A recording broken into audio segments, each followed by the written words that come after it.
Payungan ka. Yan, magtanim po tayo ng talong para may anihin tayo.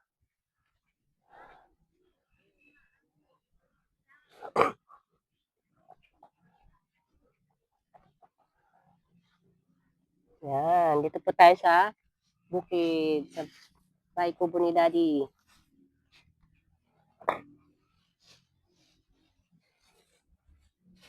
Tataba, oh. Oh, kunan natin yung isang dahon.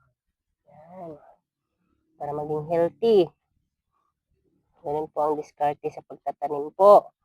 Pag lumaki-laki na, pwede nyo pong bawas-bawasan yung dahon niya para yung sustansya po ng gulay mapupunta doon sa puno o kaya sa bunga niya.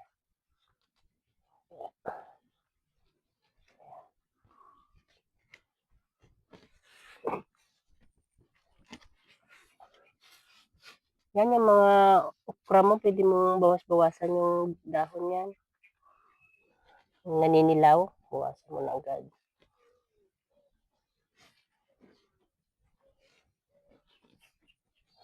Lambon na naman po.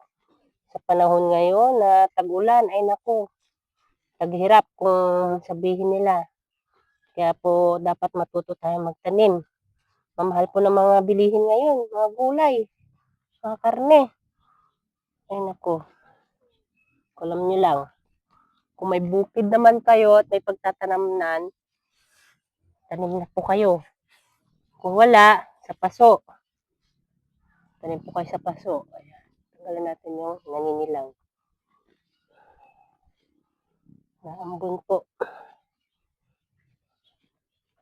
Binili ko po ito dun sa amin, sa palengke.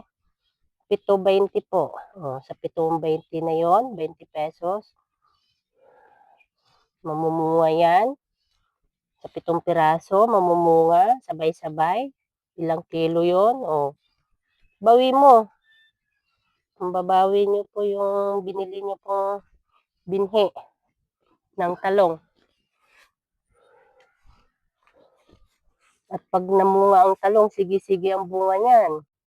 Ayan, tatanggalan po natin yung dahon para tumaba. Siyempre, lagyan din po natin ng abono yan. Pwedeng fertilizer, pwedeng natural, pwedeng tae ng baka. Ayan.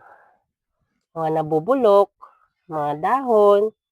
Ayan, pwede po yun, mga hinugasan ng mga isda. Pwede po yun, pandilig nyo po yun. Ayan. Mamaya na po ulit kasi naambon na. Tutuloy na po natin mamaya.